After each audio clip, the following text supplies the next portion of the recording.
After the first episode of Descent into Avernus, you are journeying between Baldur's Gate and Elturel, escorting Grand Duke Ulder Ravengard for his first ever meeting with Elturel.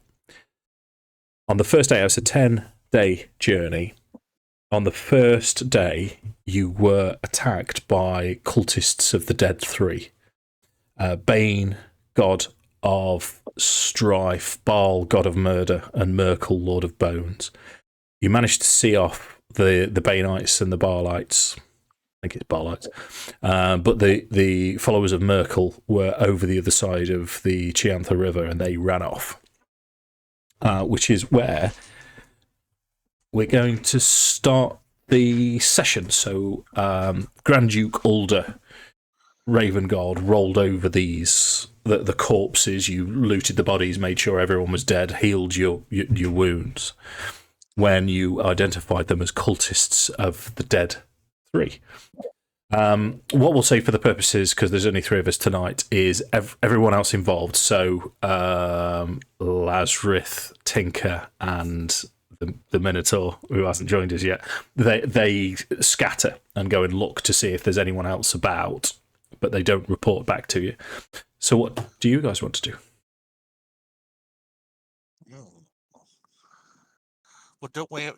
We've not got to the place yet, have we? Aren't we? No, you're day one of a 10-day journey. So everything seems secure. So do you want to just jump back on the road again and start travelling? Oh, that's what I do. But I'm happy to if anybody else has got any other suggestions. Yeah, the pub. Okay. So you retrieve your horses. Sorry, Jake, will you say something?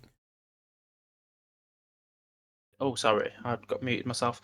Just about going and resting after we'd done all of this. Sure. Okay. I mean, you can have an hour's short rest if you wish. If you wanted to. Spend some hit dice. Yeah. Yeah, short rest is something that you'll be getting used to as Mephiston, though, because you get all of your slots back. Yes. Yeah, it's the only spellcaster that does. Okay. So during short rest, Ulder, the Grand Duke of Baldur's Gate, will give you a little bit more detail about the Cult of the Dead Three. I think I went over it last session, but just to make sure. The cultists have been a problem in Baldur's Gate for decades. For some reason, especially Baal spawn are drawn to Baldur's Gate. And the Cult of the Dead Three, as Baldur's Gate is it's an open, free city.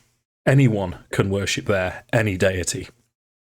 So you've personally known people in the streets to pontificate, I think is a word. I don't know if it's the right word, but we'll go with it. About the virtues of Tiamat, about the virtues of Cyric, about gods that you know are particularly malevolent in nature.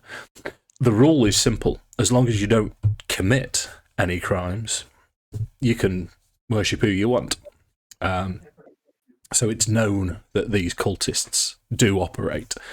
And in fact, it's known that they do have temples and shrines. It's just life in Baldur's Gate. But you finish your rest as Ulder's talking to you. You manage to get onto your horses and journey along the Chiantha River off to Elturel. Jake, do you know any songs about horses? And are they amazing? I know any songs about horse. Look at my horse. My horse is amazing. Give him a lick. He tastes like raisins. I'll not proceed. It's that whole thing was Mark's fault. And they just spread. I know. It's weird how it's come full circle. And Mark made me watch it at one point, and then was it me that played it for you, Lou? Yeah, and you could play the Minotaur one for when the Minotaur comes. Yeah, I'm looking forward to top plane. Okay, so I don't want to skip too much, but I'd got it planned, but the rest of the journey is uneventful. So it's yeah. You can go for a long rest. So it's the back end of autumn. Back end of winter. Spring is just started. It's a restful time. You all have enough provisions. I think you when you create a character, you get 5 lots of rations. You would have the Flaming Fist would have provisioned you for a journey to Elturel and back. So keep those 5. We'll not break into those yet. You get 10 days and 10 torches as well. Oh. Ooh, a bonus. Yeah, so we'll not go into rations yet. We'll not make that an issue. On the 9th day, let me take you to a map. Where is the big map? Okay, so this is the big map of the Sword Coast, and you are here. So 9th day, yeah. If you want to zoom in, do what you need to do. On the 9th day, you can see on the south side of the River Chiantha, you can see a fort on the brow of a hill, which looks crumbled and dilapidated. But next to it, there are tents, and you can just about make it out. It's a good distance away. But there's tents and sort of wooden structures and a wall next to this crumbled fortress, and you would know this is identified as Fort Morning Lord. This is like an outstation from Elturel. But you camp on the opposite side, on the north side. During the night, on this 9th night, from Elturel as the sun sets, there is a light source. So we in the modern world, we'd know it as light pollution. There's just a glow coming from the direction of Elturel, which, if you recall from last session, there is an entity known as the Companion above Elturel. So Elturel as the city. About 50 years ago, Thavius Krieg, who is the High Overseer of Torm the True, the god of good, one of the deities that they worship in Elturel. Elturel was surrounded by this vampire count. Thavius Krieg stepped up, and this companion, this like a second sun, appeared above Elturel. And that's the glow that you can see. And all the way through the night, if it's your watch, or all the way through the night, you've got the stars shining, but in the background, you've got this radiant glow coming from the east. And that's some creature, some entity. As far as give me a history check. History coming up.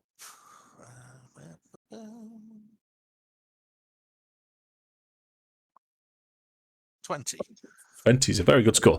So all you'd know is that, or with a 20 history check, you know about this vampire count that was, and his undead army that was sacking Elturel. It was said that Thavius Krieg prayed to Torm for deliverance because no one else was helping. Baldur's Gate had refused to help. That when he prayed, this globe, this second sun, had appeared above the city. No one knows exactly what it is. No one knows exactly where it came from. But what it does do is it shines a radiant light that repels and injures undead. Right. So since then, I mean, Elturel has always... We know there's no undead in Elturel, then, don't we? Pretty much guaranteed. Yeah, it's a virtual guarantee, yeah. you know what? With 20, I would give you undead and fiends. Yeah, fiends. Fiends don't like radiant very much, do they? Either, They do not. No, yeah, generally speaking.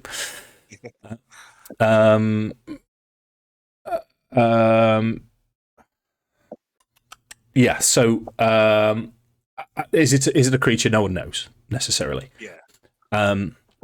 So, the morning of the 10th day, which is your the day that you're going to arrive in Elturel, the Grand Duke will say to you in the morning as he starts to get ready, and he's gone from his sort of travelling cloak to his finery now. He still wears his plate armour, shield, longsword, but he's got his surcoat on, and he takes out of his bag all of his Sunday best, and he says to you, right, it's dress uniform day today then, chaps. And he'll turn to Ace and he'll say, so you're ready as the greeter to introduce us all to the Elturian delegates? Ace just gives him a massive nod and he's like, I was born to do this. And he's going to pull his loot off his back, sling it round the front, and he's just going to shred a few cords for him. Nice. Do you want to? Are you just tuning up, or do we need to roll to see how well you do? Oh no, this is just a quick tune up. But he's going to be like, he's going to look around to the guys, and he's going to be like, "Boy, if we're going to make a spectacular entrance and make this one for Elturel to remember, I'm going to need your help." Are we we're traveling on horseback at the moment. Are we traveling with any carts or anything like that? Sure. Or are we just on horseback? So I'm going to turn to my learned orc friend over there, and I'm going to say those hand axes that you've got, I reckon they will make mighty drumsticks. And then I'm going to point to the barrels over that are loaded up onto the back of the cart. And then I'm going to kind of like run up, jump onto the back, and I'm going to start tapping them. And like when almost like there's different levels of the barrels are like, some are more full than others. Yeah, you get a different tone. So I'm getting the feel for the sound. And I'm going to be like, I'm going to like hit a little, like drum out a little rhythm for you. It's going to be like, and then I'll be like, you need to hit it like this for me. Inanely, I'm amused. But hit it with your hammers, not your hammers, with the backs of your hand axes. And then I'm going to be like to Mephiston. I'm going to be like, and then I reckon if you come in with some, have you got any spells that we can shoot up into the air to make like fireworks? I certainly don't. I could play chess. Mephiston will kind of just roll his eyes and then just get like an Eldritch Blast and just shoot it into the air. And then you're almost going to see just Ace like jump up in the air and it's going to like punch down towards the ground. It's going, this is going to be fucking rad. So this amuses Grand Duke Ulrich, and he says, so that's a yes, you are ready then. I am now. He'll say, well, this should be fun then. This should be a day to remember. I mean, because the whole reason that we're here is to mend fences, to make friends. So whatever you guys can do to help will be good. So with I will give the people of Elturel the best rock concert they have ever seen. You're going to draw a penis, aren't you? Yeah. Well done, Lars.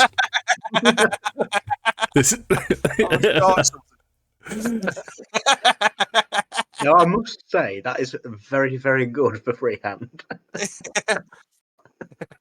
It's not bad. I like the coloration as well. Oh, God. So,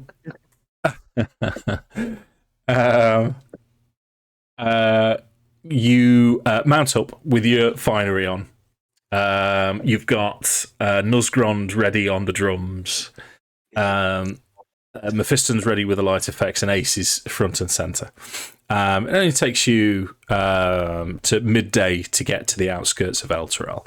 As you crest the hill going down into a valley which leads onto Elturel. Elturel itself is set on a high rock overlooking the Chiantha River. And even in the middle of the day, you spot the companion above Elturel. So I'm going to change your image to one of, this is a nighttime image, unfortunately, but it will do as how you would expect the companion to look and the brightness of it. You got the picture? Yeah, that looks lovely. Yeah. Yeah, I'm not sure. Sorry, go on. Or no, it's just on seeing the spot, seeing on the companion up in the sky.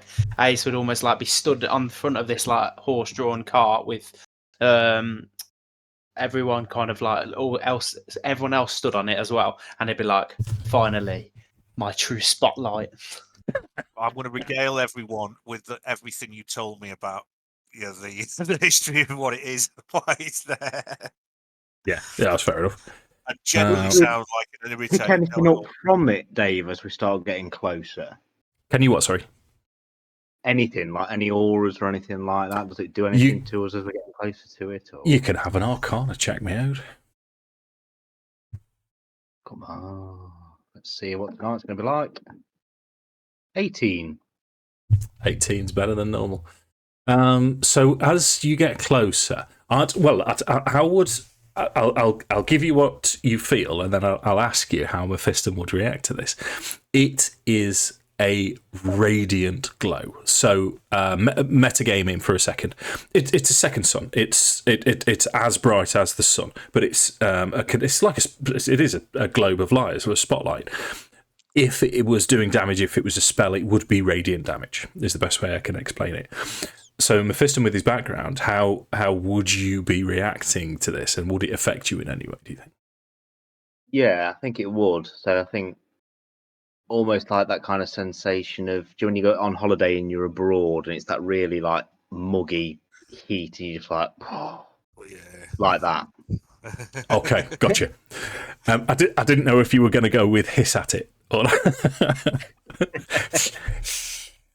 But yeah, no, that's fine. Defenestrate an imaginary Native American, I shall not be very long.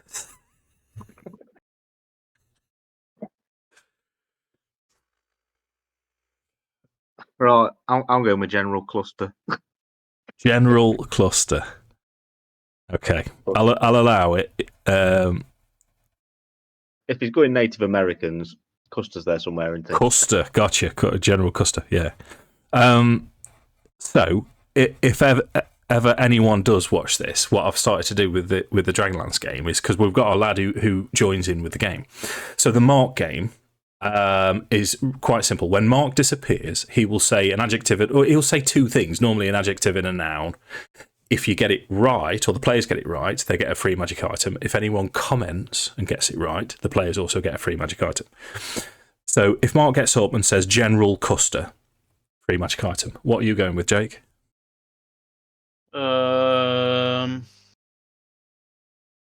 Brontosaurus. Just in time.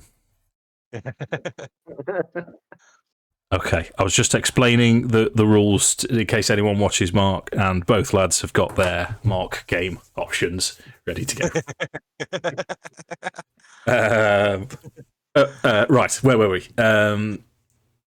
Okay, so literally arriving at the city. Yeah, so you see this glow. All of you, as you sort of trotting forwards, you can see Mephiston sort of perhaps looking a little bit peaky, a little bit sweaty under the collar as you. Yeah, very like your typical British person in Tenerife. As a bit moist. Yeah. So the other thing that you notice on as you approach the city itself, on the outskirts. Baldur's Gate is Baldur's Gate itself is a fence, is a gate walled. Elturel is, and it's expanded from there. So you have the inner city, the outer city, and then beyond it, there's all kinds of other buildings, people, outhouses, and all the rest of it. Elturel is all walled.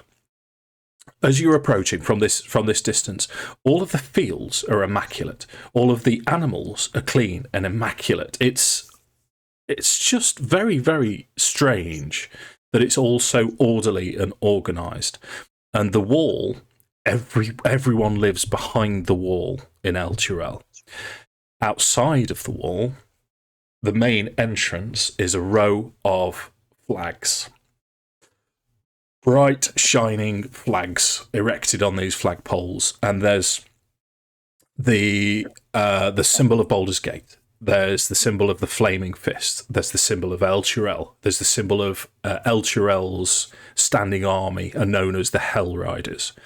There's the gods that are represented mostly in Elturel. So Lathander is the Morning Lord. There's Torm the True. There's Tyr. There's Helm, the Watchful. All of the gods of good that you know are represented. And all of these flags are lining the road going into Elturel. In front of the flags, in between, next to the entrance, in shining, gleaming silver armour, are mounted the Hell Riders of Elturel. And these are highly polished, organised, regimented troops of Hell Riders.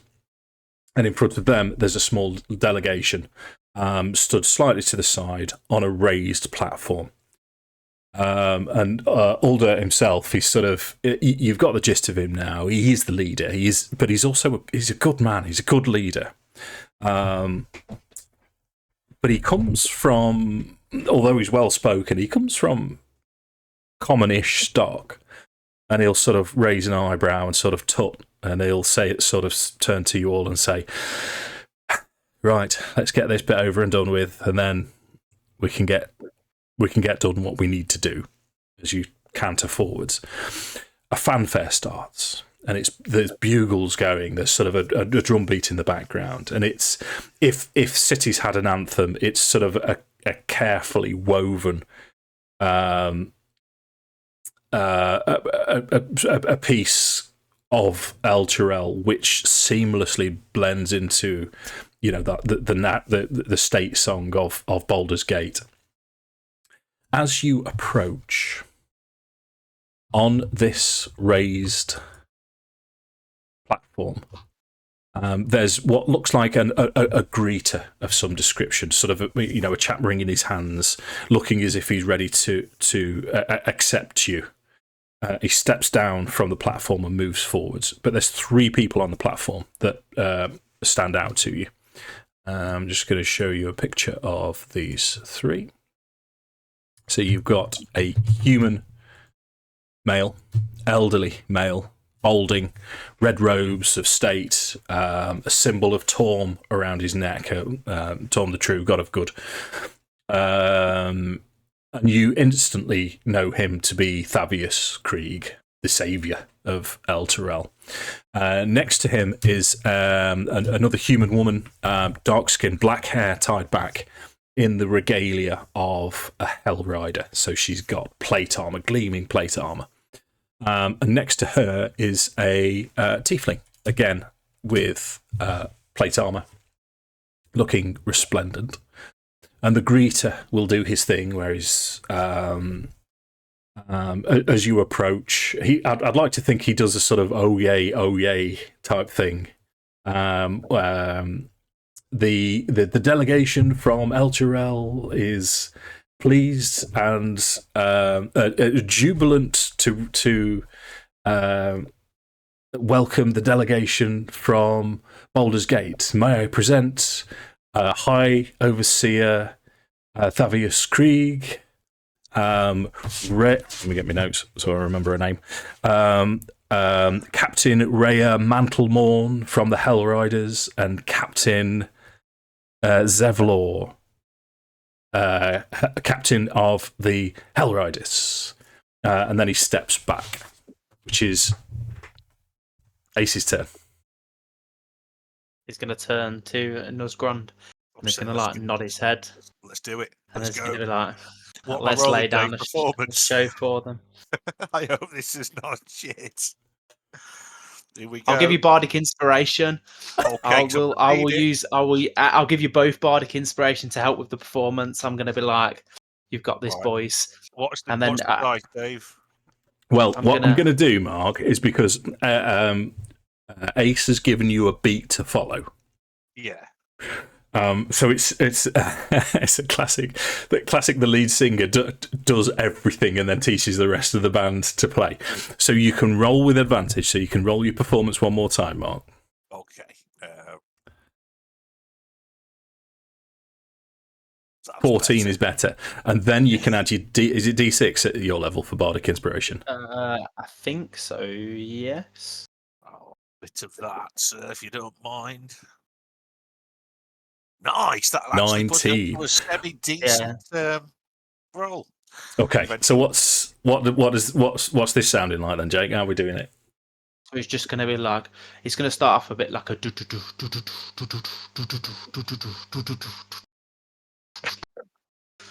So I'm going to have kind of shown him into it, and it's just going to almost like when Slipknot are like banging their like metal barrels together. Yeah. As it gets like to the higher bit, it just forms this like really heavy. I'm loving this, by the way. He's properly And then, grinning like an idiot. As the drum beats coming in, then that's when I'm gonna shrug my loot off my back, and it's kind of like my nice V-shaped loot, and then I'm about ready to start like laying down some nice chords. Okay. And it's almost gonna be like the guitar solo from anybody an Avenged Sevenfold fan. I don't mind them. Hail to the King, that kind of like some nice quick fingers on the guitar. My favourite at the minute, just to be really brief, is Dutch black metal outfit called Hell's Ruin, album called Devil's Death and Dark Arts. It's amazing. Sorry. Anyway. So is it a performance check, Dave? Yes, please, mate. Come on, son. Oh yes, 23. He's rocking out.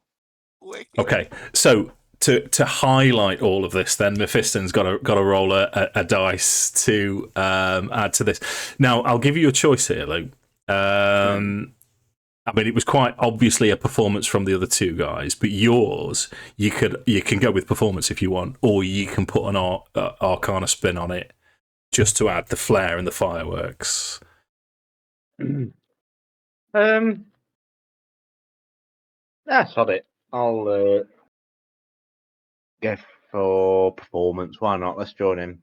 Okay, So so I've given you bardic inspiration as well, just to. So what is it? Advantage for performance? yeah, Just to because be- I'm guessing you'd have you'd have rehearsed this a little bit. This is quite an important thing for you to get right. 16. 16 plus your D6. Bardic inspiration. So 18. 18. So 18, 19, and 23. So along with this, who else have we got in the party then? So and in fact, we'll just stick with you three guys. So you've got fireworks going off. You've got the drum beat. You've got. You need to figure out what everyone else is going to play, though. Jake, as you're going forwards. You've got your drummer now. I'll get the Minotaur Druid on the triangle. Well, those two sticks you just hit together. Yeah. So this sounds amazing, and Ace is you're properly into this. You're throwing out some licks. How does this build then? What are we taking it to? So I almost like gradually build this solo up until it's kind of like a full like guitar shred. And then Nosgrond's going to almost like hit the barrel so hard he eventually shatters them. And then as that happens, Mephiston's going to shoot 2 more Eldritch Blasts up in the air, which unleash this kind of like big glow across the like Eldritch green glow across the sky. Yeah. And I'm going to throw my like hand through the core, like through the strings. And I'm going to be like, I bid you welcome the Flaming Fist himself. and then point to him. Nice. Nice. So, Super. That's the coolest entrance I've ever made anywhere. To this, Ace is lost in the moment, but the rest of you notice that the people, the Elturelians, I don't know if that's the right Sounds good to me. I like the sound. The Elturelians, to start off with, are a bit like taken aback. They sort of and there's a wide-eyed look of shock, and then one of them starts nodding their head. And then there's some feet tapping along the way. And then at one point, unbidden, one of the Hell Riders just suddenly goes.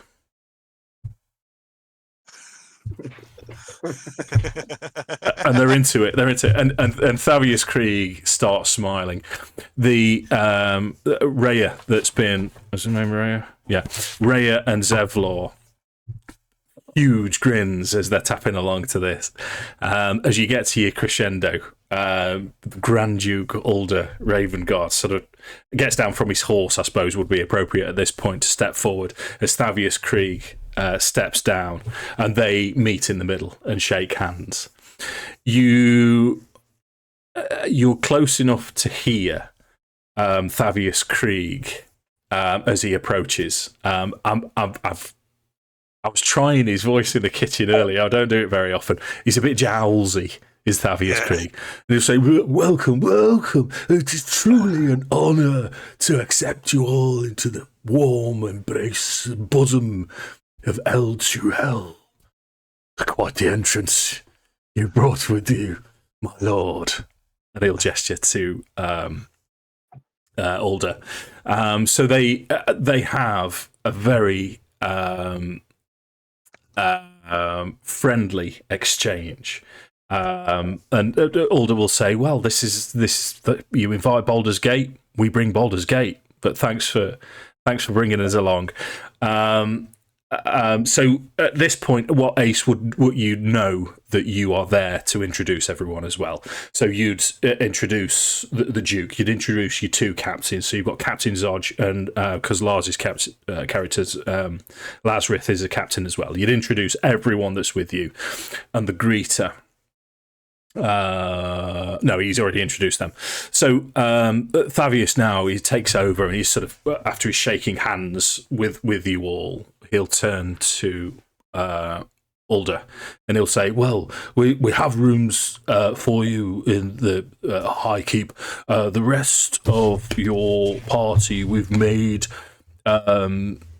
rooms available in Handika's house, which is our most reputable inn in the city.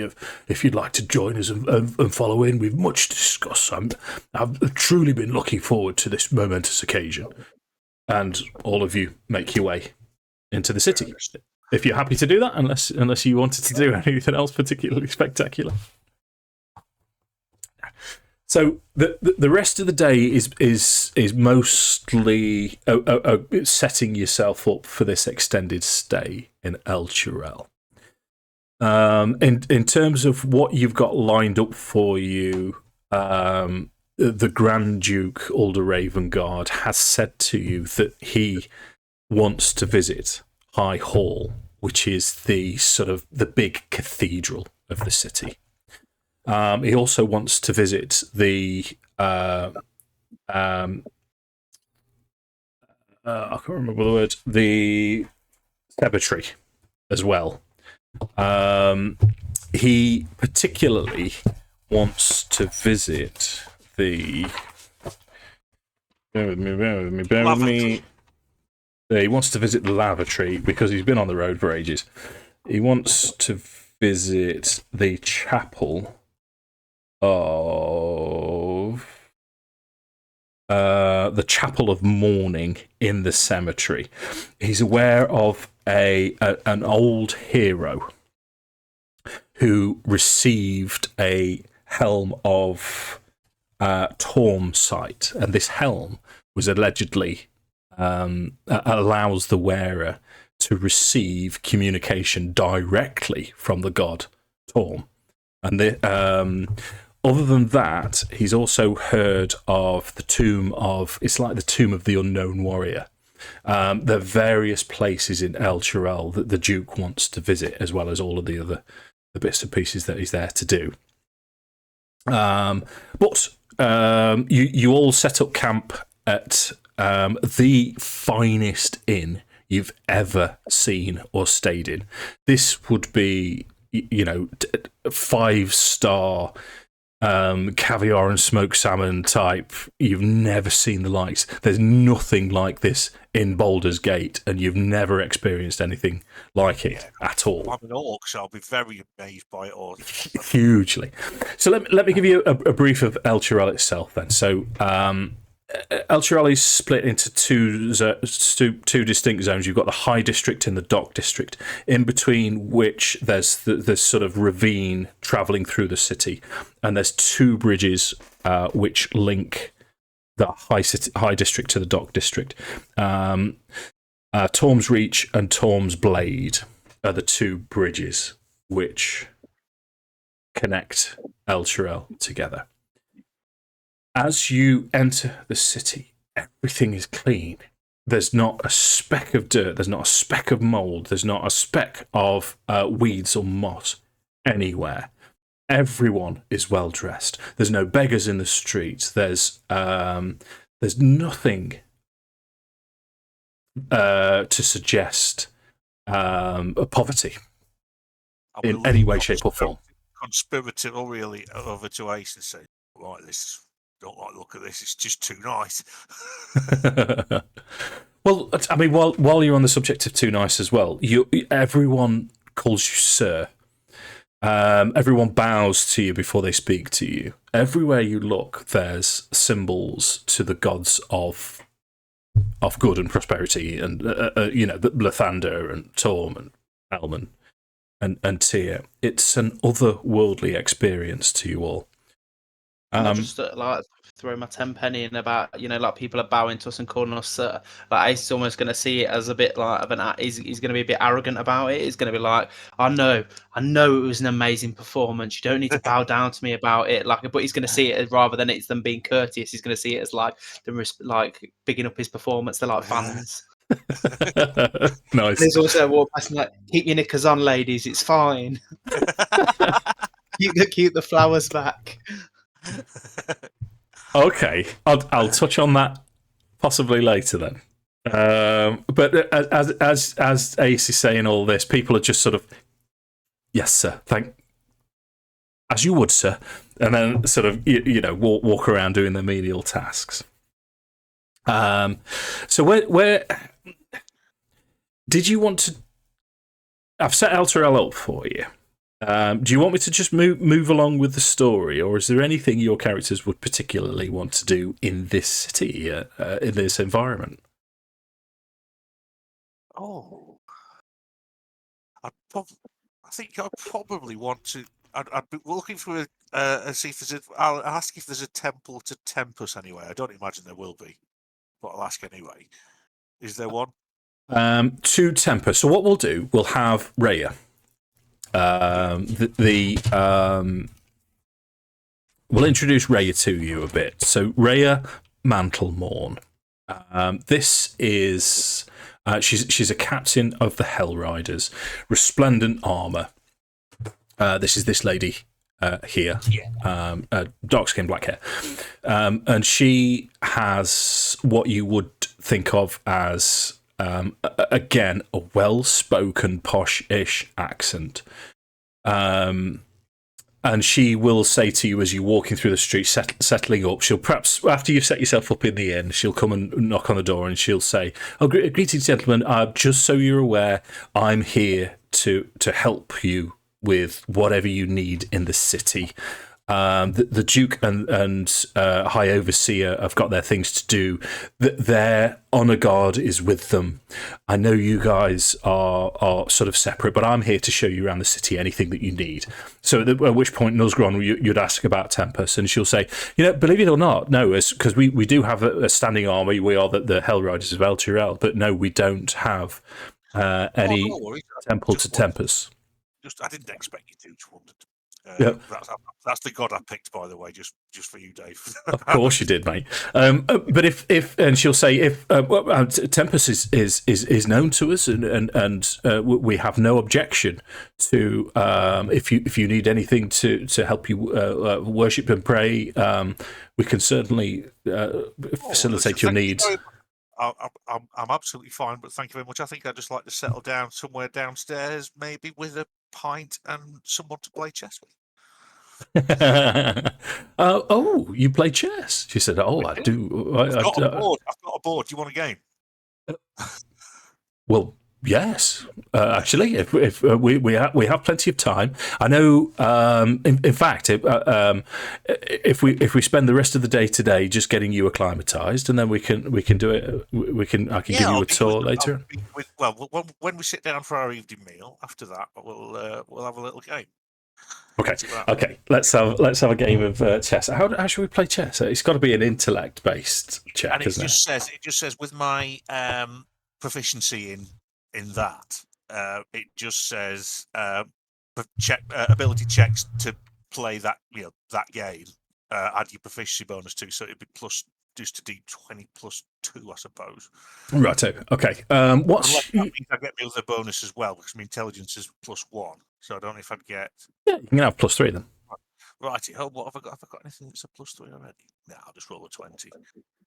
Here we go. She rolls well. Handed to me. She rolls a 19 for the first game. 20. Nice. Yeah. So it's a thoroughly engaging game. Yeah, that would have been a down to the wire job. That. Yeah. So it's at one point you're getting close to the end, and she'll sort of make it's about 5 moves from the end as she makes a move, and you can see that she has this sort of little physical twerk as if to say, bollocks, I made a mistake there, which you capitalise on. And she thoroughly enjoys it, and she'll lean over and shake you. That was the closest ever. Says we must do this again. She'll say, forgive me for saying Nuzzgrond. May I call you Nuzzgrond? Yeah, but forgive me for saying, but I wasn't aware that people of your race were able to play chess in the first place, but play chess so well. We can. It's just that most of us can't be asked. This is. I've always been a bit strange compared to the rest of them. I do like to break stuff though, so I can level things out. Yeah, well, we all like to. When I lose my temper. Don't make me angry. Well, we all like to let off steam sooner or later. Which I would very much, if you wouldn't mind, I would enjoy a spa. Any time you like. I say I'm not the greatest warrior yet, but I'll be happy to let you teach me a thing or two. No, she'll say I have. If I'm being totally honest, I have fought your kind on many occasions, but never to learn from. That would be truly remarkable to. Yeah, we can do that in the morning. Yeah, wonderful. So, anyone else have any business before we? I've just hogged the limelight, so I'm having a little wee. Let everybody else get their words in. Stop me though. Anyone else wants to do anything? You just kind of see Mephiston sat in the corner, the darkest corner, mind you, that he can find, because everywhere he's looking, he's going. He's just scoffing at everything, just how bright and radiant and clean everything is. And you just see a bottle of whiskey just sat on the table. He's got his whiskey glass, and he's just got like a little dice on the table, and he's just like doing this with his finger and just rolling it around, just taking everything in and just drinking his whiskey. Okay, right. So we'll have as she's making sure everyone's okay, Rhea will eventually come over to Mephiston then, and she'll say, greetings to you, Mephiston. And again, she'll go through this whole thing where she'll say, may I call you Mephiston? But we'll skirt over that as long as you're happy to be really reasonably friendly. And she'll say, are all of your needs catered for? He'll just kind of like go, yeah. Okay, so you very much get the impression she'll say, "Oh well, in which case, if you need anything, don't hesitate. You are welcome. I know. I have visited Baldur's Gate. She's still stood up at this point. She's not in your face. She's still at a reasonable distance, and she'll say, "I know our ways are a little bit strange, but you are welcome. You are friends. Anything you need, don't hesitate." But she backs away. She's respectful of the fact that Mephiston likes his space. Own company and his space, and yeah. But you genuinely feel, and I should imagine it's not something that Mephiston's used to, but you feel welcome. It's nice. Yeah. And then she'll move along. She'll chat to everyone else, and she'll eventually get to Ace, and she'll say, "And you, Ace." She'll actually, what's his proper name? What's his not his stage name? What's his proper name? Acerion. Acerion. So she'll start off by saying, "And Acerion." Oh, sorry, you prefer Ace? Is that? Oh, please don't use that other name. It's a bit of a sore subject. I mean, Dad loved it, me not so much. Please, it's Ace. In which case, Ace, yes, you have everything that you need. We have decent music shops if you wish to go and look for. I mean, I will definitely have a little peruse. However, I am rather attached to my baby, as he kind of like rubs his loot on his back. Flying V loot must be quite uncommon, I imagine. Custom made. She'll say, here's one for you, Jake. I don't know if you thought this one. She'll say, it is very distinct. It is a very distinct instrument. Tell me, I know sometimes musicians like to name their instruments. Does she have a name? Oh. She has not earned her name yet, but I'm hoping through the many trials and tribulations I may see in the future, she will earn one. Well, that will be a day to be remembered. And she'll say, "Well, gentlemen, it's getting close to night time now. So, night time. There's porters everywhere. There's waiters all dressed in perfect uniforms. The lights, there'll be sort of continual flame spell lights in this high-end establishment, but all through that, there's the light of the champion shining through. And even if when they shut the blinds, shut the curtains or shutters, there's still this background glow of a nighttime sun in the city. And Rhea will say to you, "Well, it's getting close to night time now, gentlemen. Well, we'll adjourn to first until first light. If you'll forgive the phrase, I know for outsiders it's particularly difficult to have this radiant glow, but you'll soon get used to it. Don't worry." Oh, it's what I make curtains for. Yeah. And she'll say, while the big wigs are doing their thing, is there? Would you like me to arrange a tour for you around tomorrow? Is there? I know Nuzzgrond. We've got first thing in the morning, if you don't mind, and anyone else, in fact. Yeah, defo. Yeah, which we've got to stay in peak physical fitness in character, not in real life, obviously. But But physically fit in real life. But yeah, shall I arrange a tour around for you, perhaps to High Hall, to the cemetery? I know. Be interesting. Yeah. Okay. Right, lads. I will be interested in that. Right. Okay. So nighttime, long rest. Not that you need it. Sorry, Lou. Go on. My fist is just sat there going, whatever. Is Mephiston? Are you going emo? Full emo with a Mephiston? Full mode, like emo, this is a drag, that kind of thing. He's Wicked. he likes himself, yeah. Nice.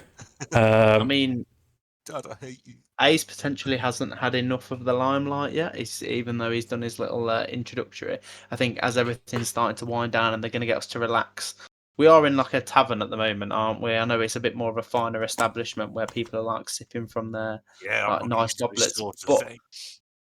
would there be something that's more like for the common people? Yeah, very much so. I did have a quick look on the Forgotten Realms wiki because Elturel. This this isn't part of the actual official campaign.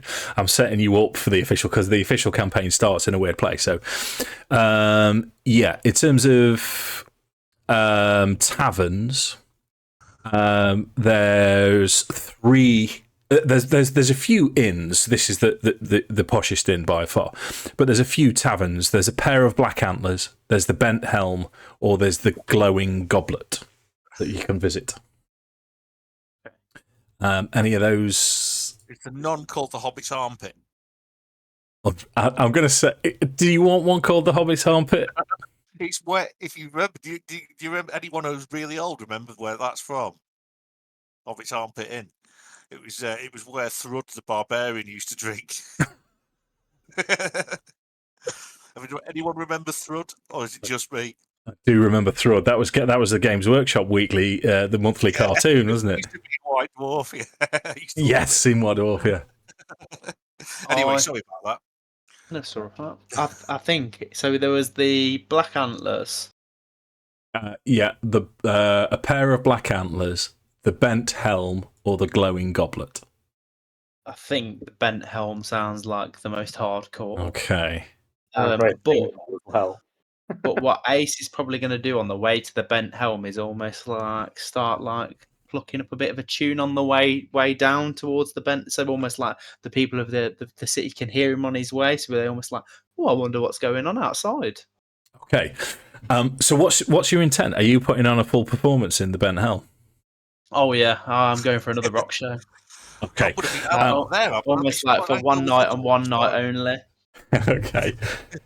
Let's have a performance check just on the way down to the docks. So the bent helm is located on the docks.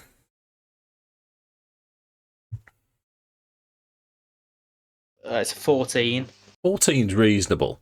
So as you're going down to the docks, strumming away, you see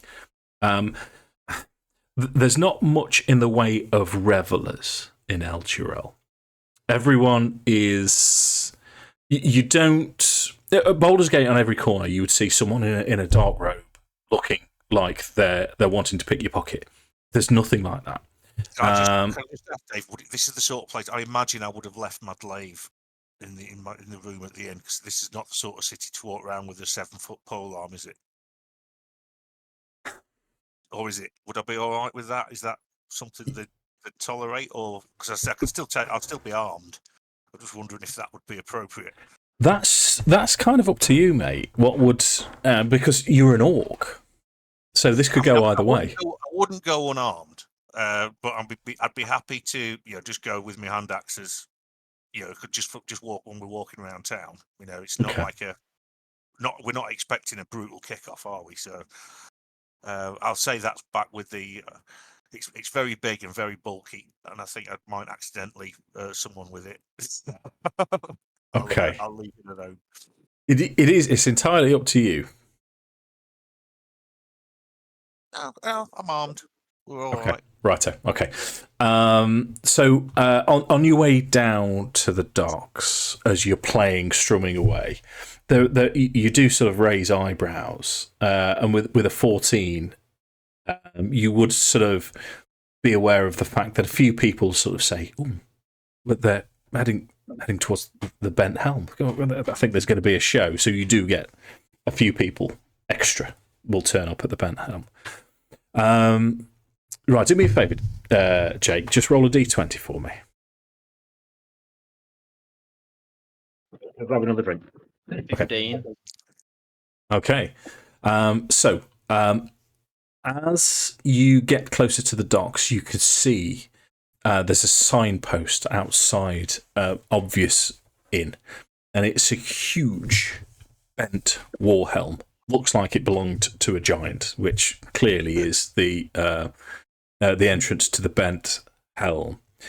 And inside, the lights are on. You can see it's illuminated and heated by these sort of magical drift globes, which sort of hover around. And then as you're getting closer to the front door suddenly swings open and light streams out into the street.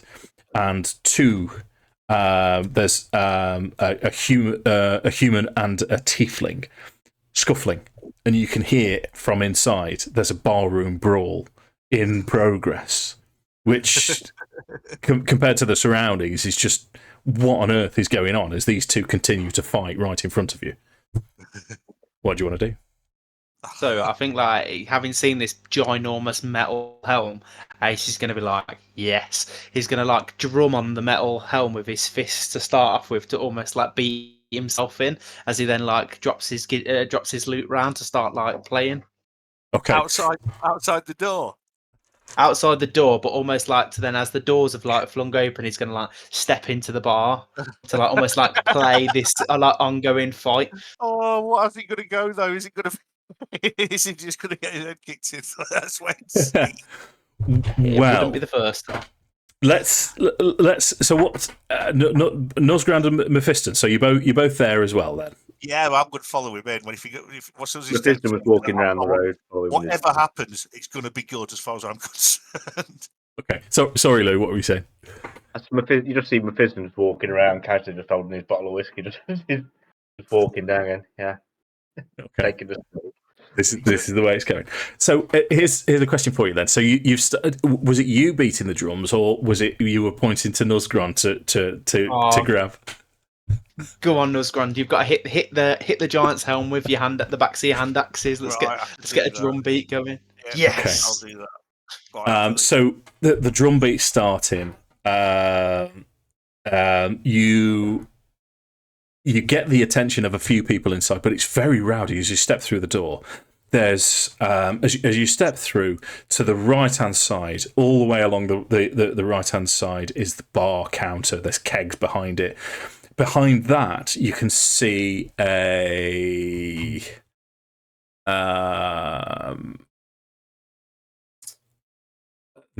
looks like the tavern owner with a hand crossbow in hand, and he seems to be pointing and aiming. And around, there's other bar staff as well with these hand crossbows poised and ready to shoot. You notice that these hand crossbows, it's only tiny little quarrels, but there appears to be sort of a green liquid dripping from. And Ace would know this. Most of you would know this anyway, but these are sleep bolts. And it seems to be a regular occurrence. The fact that you've got all these staff members poised, ready to put the patrons to sleep. In the middle, where the tables are and all of the chairs, the tables have been pulled aside, and it looks like a barroom brawl has literally just kicked off as you all step through the door. Still, we're going to have to make a good roll here. We can basically make a humongous mosh pit right in the middle of this bar. Let's do it. So this is going to be your performance roll, just to see. And what would your intent be as you're playing? It's either going to be to like distract them all enough to get them out of the fight, or if it's not going to work, like I'm almost going to like make a really like metal background music for this ongoing fight as it carries on. So it's almost like I'm going to play the fight in. Okay. It's just going to like descend into like a massive mosh pit. Okay, right. Just because I was trying to run through how I'm going to play this. If you roll well, what would you like to happen? I would almost like to almost like stop fighting, and then they almost like start just jumping around into each other, like moshing in that kind of way. Whereas if it goes tits up, like they're just going to carry on slugging each other in the face. But Ace is still going to carry on playing in the background, like he's going to be like, yeah. Okay. Well, what I'll say to you is roll, and roll well. I'll give you that, but roll not so well. We'll see. Come on. It's a 15. That's all 15. right. Okay, so with a 15, the fighting stops as there's a drum beat in the background. As Nuzzgrond steps through, the bulk of Nuzzgrond playing the drums. Ace steps forwards in between, starts shredding, and Mephiston, if it's all right, Lou, I'd have you sort of surreptitiously looking mysterious in the shadow of the entrance. Or do you want to be further back? No, I'll be in the entrance with me empty bottle of whiskey now in my hand. Okay. So with a 15, they a good percentage of the people around you sort of start to look up and think, "What on earth is?" Oh yeah, and there's a few start to nod their head along to the music. So you've captured them for now. Wicked. What are you going to do? Oh, I'm going to carry on playing. I'm going to get them to eat. So, so where the tables have been pushed to the side, Ace is going to step up on one of the bar stools and then step straight up onto the table and almost make his own stage. And he's going to look over where all the people were initially fighting and everything had been pushed to the side. And he's going to keep playing for the people in the middle, but he's going to keep looking at Nosgrond as if Nosgrond's going to keep playing the Giant's helmet out in the doorway. I'll play until instructed to stop, or until I feel. Okay. So let's have a second performance then, just to see how well you finish this up. I feel as if I should need to get you involved somehow, Lou, but you just sort of stood in the background. Oh, I know what I'll be doing. What, the fact that could I have some sort of an assist since I'm playing drums? Hang on. Let's just see. Oh no, you don't want me to do that. Mine was only an 11. Yeah, that's. I'll just carry on with what I'm doing. Not very well. Okay. So with an 11, so I mean 11's not as good, so you're kind of losing the crowd a little bit, but you've stopped them from fighting. So all. Can I step in at this point? Yeah, go for it. Yeah. So while that's happening, walking up to the bar and everything, and he basically just puts a load of money on the table for some whiskey and stuff, and just says, "Whiskey." And that's all these tables on the bottle now. And as he's doing that, he just launches one into the crowd and then shoots an Eldritch Blast at it. And glass flying everywhere to try and get some more effect. Okay. So you're adding to the show then? Yeah. Oh, wicked. Okay. As well. So he's got one in his hand, he's just done that. Yeah. Your green Eldritch Blast would look like wicked badass pyrotechnics, actually. It would. So let's have roll to hit with your Eldritch Blast. Now, I'm not. I know I have before. For saying you've had a bottle of whiskey, I'm not going to give you disadvantage because I normally would do, but I like the way it's going. So we'll say just a normal roll to hit. 13. 13 will do. Yeah. So you hit this glass, and it's just as Ace reaches a crescendo as Nuzzgrond, and the crowd goes wild, and everyone starts joining in. What else do you want to do with the crowd? Well, I'm going to quickly go and invade a small African country, so I'll be back in a very short period of time. Should have said Mandela. African country. What else do we want to do then? Do we want to? I think Ace would literally treat this as a show. So he would almost play a few different songs that he's wrote himself. So he's almost he'd come to the end of a song and then he'd be get ready to play another one. He'll keep it quite simple so that obviously Nuzzgrond can keep up with his beat keeping, and then if the crowd look like they're dipping down, he's going to look back at Mephiston I need another one of those firecrackers. Nice, yeah. So you've got the crowd; they're into it. You play a full gig for the whole crowd, and in fact, you attract more people in. And eventually, the owner, as you sort of take a breather, he comes over, he says, right, what do you want, lads? You need to keep this up. What are you drinking? I'll be like 3 flagons of your finest ale. My man over there and point to Mephiston is definitely on the whiskey. And Nuzzgrond, drink anything, but get your biggest barrel of it. So we provide, and he's sort of saying, "Oh, brilliant, lads! Oh, I can't believe this. This is the most trade I've ever done." And you know, he's into it. He's happy. And you even get a couple of different race females at the front, sort of nodding along, looking dreamily up towards you all as you're performing. Oh, if it's definitely going down like that, Ace is going to take his pocket handkerchief out. He's going to wipe his brow with his sweat, and then he's going to pass it down to him.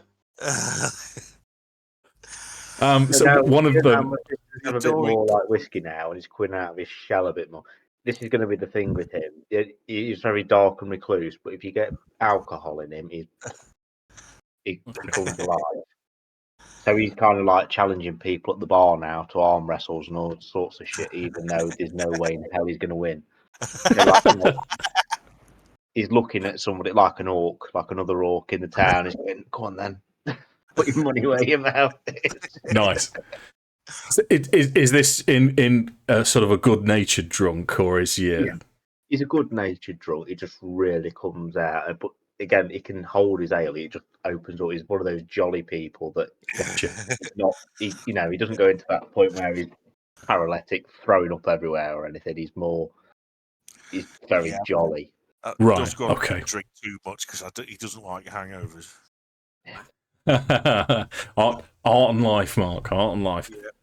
So I'd also like to think in between sort of these hand wrestling, because I don't think we need to roll for the arm wrestling, Lou. I think please. Yeah. But in between that, you're providing. Sorry, Jake. What did you say? He's a Hexblade. He can use his charisma. Oh yeah.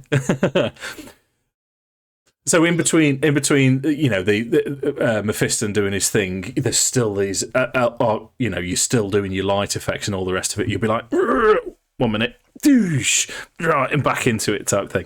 Yeah, and you can like all the people I am doing, they're like going, they recognise that I'm cold. They almost say, and they're almost put off by it as well. They're like, your hands are freezing. Do like more like nice. Okay. So the night sort of starts to draw to a close, unless you've got anything else planned. Well, the only thing he's going to do is, as the last song was coming in, and he's going for his final like gut wrenching solo. He's going to lift up with his loot, both arms up in the air, and he's going to dive backwards for a crash surf. Oh yeah, it happens. Yeah, and you're fully. There's a cheer, and yeah, people carry you. You go all the way around and end up back on the stage just as you're ready to finish your last lick. So here's what you're gonna have to do. We've never done it before. We've never had a game where you've had a group name and an adventuring party name. You need a band name. Psychotronic Love Commandos. To be discussed. It definitely. I need to move on from Death Talica, and we need something else. Yeah. I've so far come up in a group called the Psychedelic Love Commandos. Was Death Talica your old? I thought you were trying to reform Death Talica. Well, I could be looking to try and reform Death Talica, but Death Talica was the band that got kicked out of as the front man after we lost to the Iron Maidens. Gotcha, that was it. That's a real band, the Iron Maidens. They were all-female Iron Maiden tribute band. I love it. Nice. So people massive talent. So the people can't chant your name, but if you had a band name, they'd probably be chanting your name towards the end. But as it is, there's sort of a warm round of applause. There's encores. You do an encore and all the rest of it. But the owner is, lads, how long are you in town for? Can you come back next week? Can you come back tomorrow? Can you and he, I'll give him kind of the almost like the rock star kind of schmoozing. He's gonna be like, yeah, I'll see if I can fit you in my schedule. I'm very busy at the moment. I've got quite a few gigs and things booked, but I'll try and fit you in, and I'll do it almost like I'll be making eye contact. I'll be patting him on the back, like proper bringing him in, and they'll be like almost like I'll take a few of my crushed up my metal plex out, and I'll give them to him, and he'd be like, "Keep these behind the bar. You can keep them up there as memorabilia type thing." Like, nice. Okay, so we'll draw a line under that bit then, if you're happy. Yeah, I've had a very good evening. Yeah. So you retire back to I can't remember what year in was called now. The Hondakar's house. You have a restful night ready for the sparring session with Rhea in the morning. Right. So all the way through the night, every time if you wake up and need to go for a pee, there's this constant reminder of the companion, this bright light above you. But the morning arrives, breakfast is ready for you. You as fit adventurous types, I should imagine.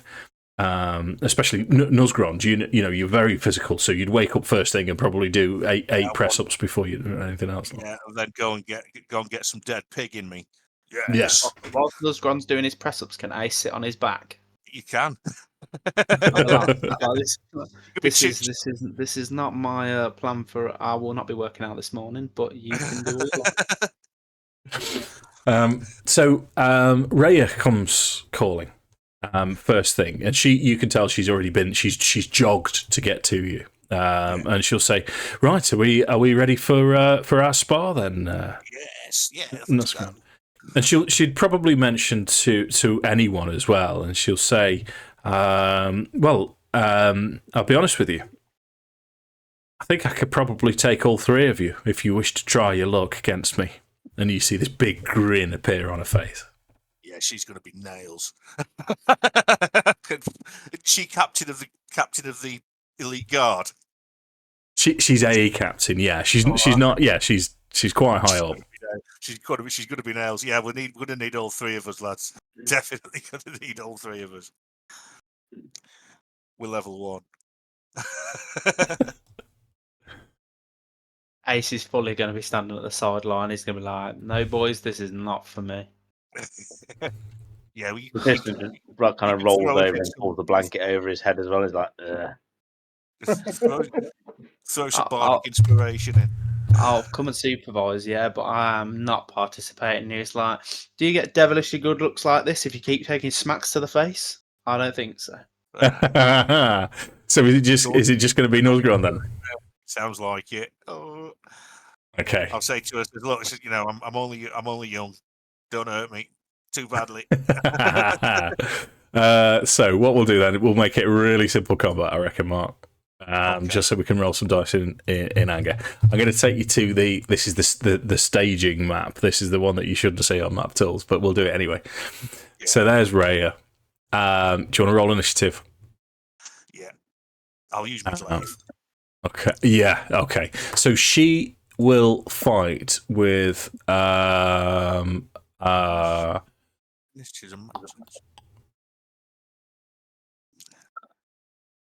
Whoa, I'm going first. That's never happened. So with it's splint mail that she's got on. It looks fine. It looks polished and ready to go. And she, from her hip, she draws her long sword, and she also draws a short sword as well. So she's got her two steels ready, and she has them both braced and ready as she goes to feint in, and then you spot it as a feint, so you get to attack first. Right, here we go.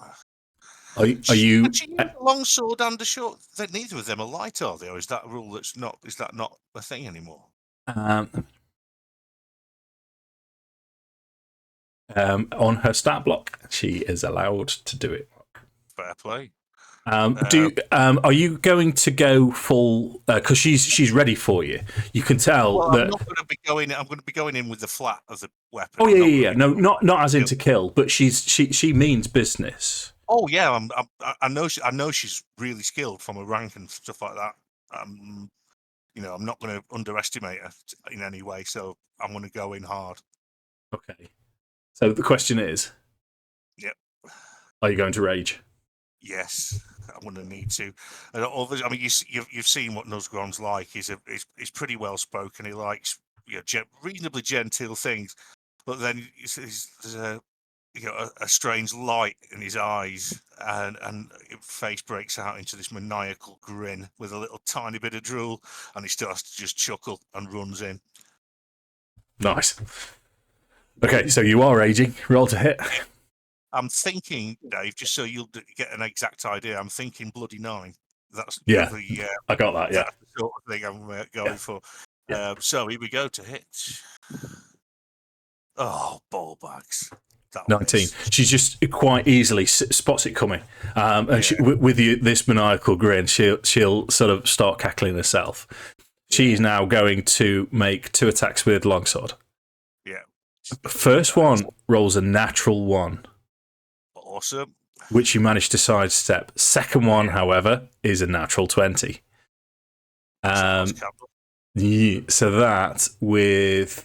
that's 11 points of slashing damage. So 5 because it's reduced, isn't it? When I'm raging, I'm resist. Is that right? Yeah, is that right? Resistant to it. Yeah, so 5. So as she. Piercing, slashing, and bludgeoning. Yeah, it is. You're resistant to it. That's amazing, Mark. So you take this hit, and you can see she sort of, she thinks it's going to down you, but it doesn't. As you, but the grin's just wider, even though there's a bit of blood trickling down my face now. Wicked. But what you haven't noticed is the short sword swinging up from the opposite side. Rolls a 12 to hit with a short sword. Misses armor class 15. Okay, so Nuzzgrond's chance to respond. Right then, so I've just got 1 attack. I'm going in. Okay. Come on, Mark. That's for 20. Yes. So damage. Ooh. 16. And raging, you add 2 to that? Is that right? Does that happen as well? Yeah, I think so. Hang on. Rage. 2. Yeah. Again, advanced straight checks when you. I'm pretty sure it's +2. No, oh yeah, damage +2. Damage to +2. So so you've just narrowly dodged this this sort of sneaky short sword attack. You've properly twebbed her. What does that look like as you've? Well, he'd parried the short sword with the bottom of the the butt end of the glaive, and then he'll just swing the blade around on the flat and just club around the side of the head really hard. Okay, yeah. So because she's fully kitted up, and it rings, and you can tell she's knocked.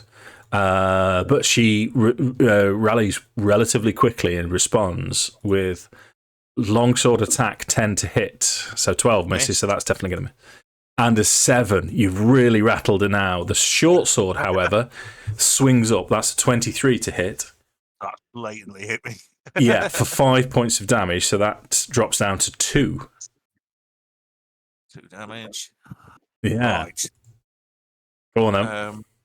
So, guess what I'm doing? Yeah. Go on, Lars. Come on, Mark. I'll try not. I'm so glad that I'd rolled that wrong. Right, this is the attack. Oh, missed. There's no way I'm hitting it with an 11. You rolled damage first. Gotcha. Mistake, and then I missed anyway. So okay, righto. So let's. She rolls an 8 and a 16. 16 hits. 16 hits. That's 5 slashing damage reduced to 2 again. Are you still up? Yep. The short sword rolls 17. That hits me as well. Yeah, that's 8 damage, 8 piercing. Is that down to 4? Yeah. I'm still up. Oh yeah. Yes. Right, I'll go in again. So you can tell that she's loving this. It's Very skilled. As I Yeah, expect. yeah. Right, I'm Come going on. in again. Here we Go go. on. Come on, my Barbarian. 20. Yeah.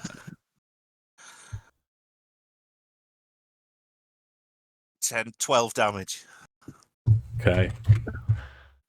Let's just make sure I'm not missing out on any reactions that she can do. No. So she squares off now. This last hit, you've knocked the wind out of her as she settles, and she has a moment, and then lunges forwards. You can tell she hasn't got much left in her, but she lunges forwards with long sword. 22 to hit. Oh yeah. Yeah. 8 slashing damage. Yeah, that's just enough. So I'll use that puts me to 0. So I'll use my racial, put my weapon, throw my weapon down, and go to shake her hand and say, "Well, well done. I'm beat." Okay. Well, talk us through your racial, because I think you can carry on, can't you? Yeah. Well, it just means it puts me there.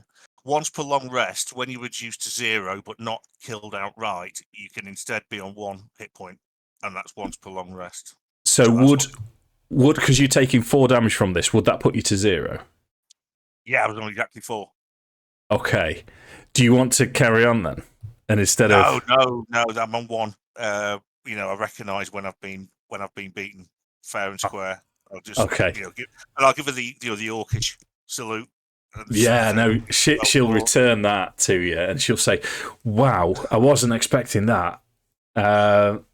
You're very skilled. This is, I can learn a lot from you. She'll say, and likewise, are you? We must do this again. Perhaps yes, that was fun. Yeah. And she'll so the dent, you've put a proper dent in a helmet, and she'll say, perhaps in a few days though. Yeah, sorry about that. Yeah. Ace would definitely just put 2 fingers in his mouth, give a big whistle, and be clapping from the side, woo! Yeah. Yeah. Okay. So let's move it forward slightly. Where are we? What's the cut-off point for tonight, by the way, chaps? So we got I've got another hour. Another hour, and okay. Right. I'm just going to nip for a wee. Then I'll be back in a second. Yeah.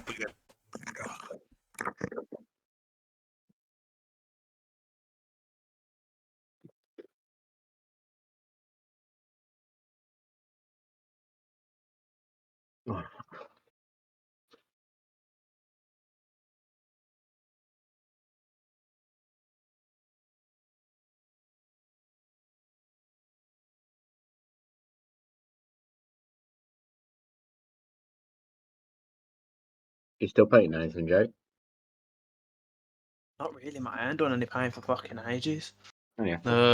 This is probably the most recent thing I've worked on. Oh, that's cool.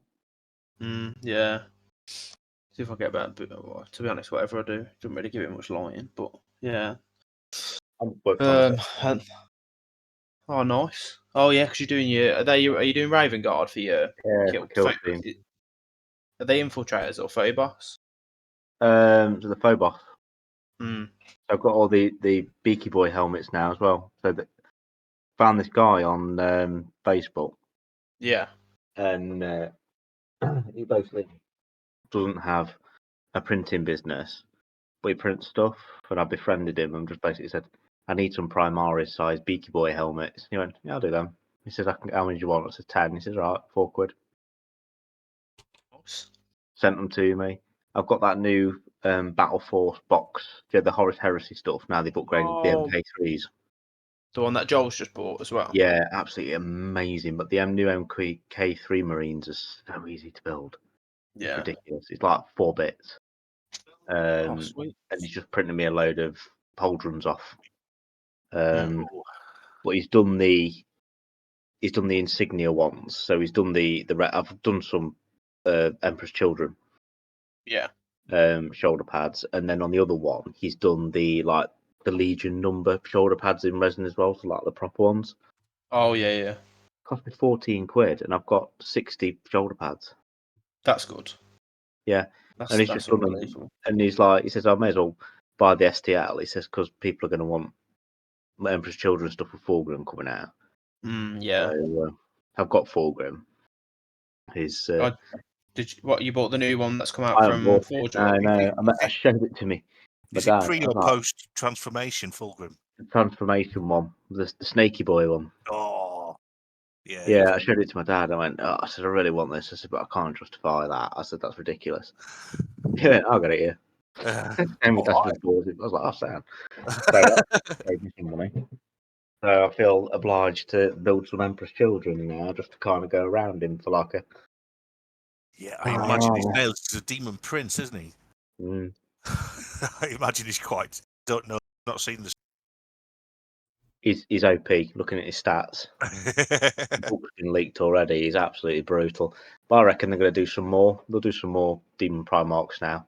I can't work out which is the most depraved out of the Emperor's Children or the Night Lords, because I don't know. They're both really, really horrible. I think they're the two worst chapters to get captured by. I wouldn't like it. This new Night Lords upgrade box looks awesome. So the next Kill Team box that's coming out. Yeah, the Night Lords are the only ones that they don't embrace the mutations, do they? They like to stay as Marines. Iron Warriors don't like it. Don't know about the Night Lords. Night Lords, because what's the name? Their Primarch was not their Primarch, but Conrad Kerr's the Primarch. He's dead. Yeah, so they can't as Chaos Undivided, don't they? But what's his name? Oh, fucking, he's like their leader in the first Night Lord book at least anyway. But he's like started to be undergo changes from Zeech. Is it Seventh Half? Are they any? I can't remember what his name is. The books. They said anyway, this time next year, the new Emperor's Children 40k models will be out. I like the books. I say I like the books. The Night Lord ones are all right. I preferred the Night Lord books to the Siege of the Devastation of Baal that I read. Yeah, so I just very found hit and miss, aren't they? The Games Workshop books. I mean, I thought the first 3 in the Horus Heresy were really, really good. Careful, Mark. I mentioned this in the chat we're on, and I got shouted down. People love them. People think that. I get it. One. But for every great one, there's 3 or 4 that are just. I'm the same, mate. I'm the same. One. Yeah. I still think, in this last Horus Heresy book, that it's completely different, and I reckon it's Sanguinius. He got the Red Rage, and he struck the Emperor down. I reckon.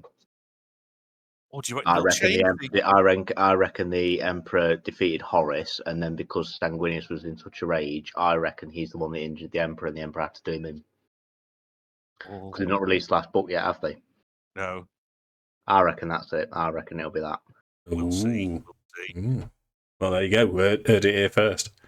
Right. What were we doing? It was. We haven't got any plans for the rest of the day, have we? No. What I'd sort of wanted to do for this session, I know there's only 3 of us on, so I didn't want to sort of progress it too much. But what I wanted to do is to give you an overview of Elturel, which is why I've brought you here in the first place. Yeah. So we'll take you to the High Hall. This is you've got a week-long stay at Elturel. You've you make a name for yourself. Most places that you go, you start to become a little bit notorious as performers and as fighters, and the people of Elturel are good people, and you come to appreciate them for what they are. In Baldur's Gate, you're looking over your shoulder everywhere you go, and you feel relaxed and calm in Elturel. Yeah, but you're also enjoying it. Never seen anything like it. Absolutely, mate. Yeah. But you also feel appreciated, for your art, for everything that you are. You're asked questions about your orc heritage. Mephiston's given his space when he needs to, but also, when you come out of your shell, you feel it. Encouraged and nurtured almost. It's a bizarre thing, and Ace is gathering very, very rapidly a fan club, and people want to know what your band's going to be called so they can start creating T-shirts. But look, we'll take you to High Hall Cathedral. So it's on the brow of a hill on the high district of Elturel. If you remember, you've got this sort of crevice going through the middle. I like a crevice to go through the middle. Well, you wouldn't want it anywhere else. So No, it's weird. A bit embarrassing more than anything else. And it's a huge alabaster cathedral. So if you imagine sort of a fantasy up any cathedral that you've ever seen, these sort of white pillars with blue domes on top, it's pristine. All the way around, symbols of the gods that we've mentioned before. As you walk up the steps, and they're sort of the National Gallery in London steps, huge alabaster marble steps going up, and this entryway, you can hear this organ music and a choir coming from inside as these huge, massive doors swing open into this. A building that you've never seen the likes of it before, all pristine, all white and glowing. And right above you is the light of the companion. Inside, just as you go inside the two entryways, there's circular stairs going up onto the balcony, which is where the sound of the organ and the choir is coming from. And in front of you, there are 40-foot high curtains that are currently being pulled back, with sort of these alabaster blocks in between. Which, as Ray has taken you around, she'll saying that when there's private services, these curtains can be pulled over, and when there's ceremonies, sacred ceremonies that need to happen behind the curtains, that's where they happen. And as you walk forward, you're drawn towards a central altar. The altar is a mailed fist, a gloved fist, raised upright on the altar itself. And there's sort of a sermon going on as you enter, with this sort of crescendo of the choir going on, and there's sort of priest in the centre. Next to this fist, there's a lever, and as he pulls the lever, the hand opens and flattens. And it's this is we'll say it's on the third day. It's first thing in the morning. It's a celebration of the dawn, which would be the realm of Lathander. And as thanks for Lathander for the light that he brings, they have an offering of food, fruit, vegetables, and various other things that go onto this hand. You're aware of the fact that this hand, a sort of a passageway, like a chamber, opens up, and all these offerings are brought down into this hand itself. But it's big enough for you to realise that there is underneath this hand, there's a sort of a tunnel that leads down, and Raya will tell you that that's where the priests accept the offerings. Sometimes people of dignitaries are interred under there before they're sent to the cemetery, but there's a whole complex beneath. Why did they put them in poo?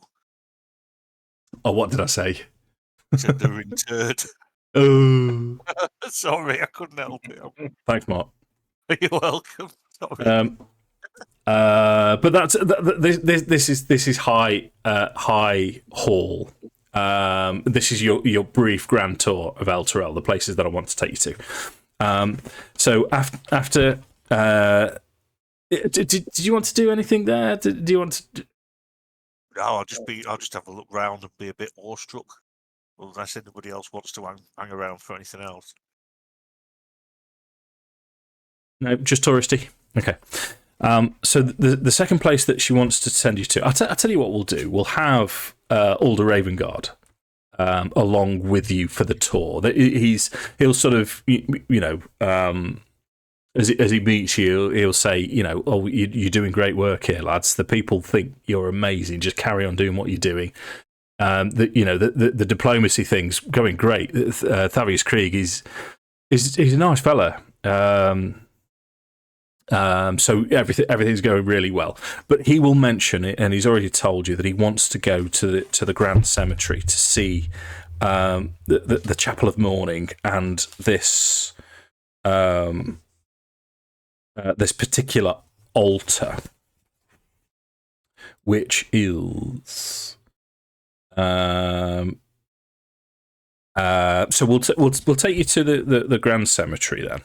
So the cemetery itself is, again, it's surrounded by I think the bronze gates, fences, all pristine. There's all of the gravestones as you're walking around the grounds. They're pristine. There's not a tiniest bit of moss or weed on them. All of them have flowers, fresh flowers. As you enter the cemetery, you notice the pillars on the front are emblems of heroes from Elturel's past, and there's stained glass windows with the light of the companion shining through. One of them shows images of someone called Lanesh Fogel, who was the hero that received the blessing of the Helm of Torm's sight. And this is what Alder Ravengard's he's heard rumours of this helm. As you enter the cemetery itself, you go down a circular stair to where it's another interred, Mark, if you want the same where people are interned, and there's another underneath the cemetery. There's another a sort of cavernous undercroft, but you're taken to the vault of honor, which is where this statue of Lanesh Fogel is, and it's on the head of this statue. The statue is there in a regal pose, and there's this obvious helm on top of it. And even before you go any further, the aura of power from this helm. Go on, Jake. I was gonna look at Nuzzgrond and I'd be like, looking at the helmet, looking back at Nuzzgrond, and I'd be like, yeah. I don't think we can right now. So Aldous sort of spots this and he's like, perhaps not just now. But I tell you, the other thing that I wanted to do with this session is when you visit these places of power, of divinity, you're encouraged. And I'll if I remember, I'll ask the other lads this as well. You're encouraged to, if you want, to offer a prayer, not necessarily to the deity of question, to a deity of your choosing, but as you're shown to an altar of Torm, if you wish to say a prayer, an Alder will be saying, I recommend that you do. It's for diplomatic purposes, at least. So he will do the whole thing. So I'm going to start with Mephiston because this might be the most interesting reply. Actually, what would Mephiston be doing?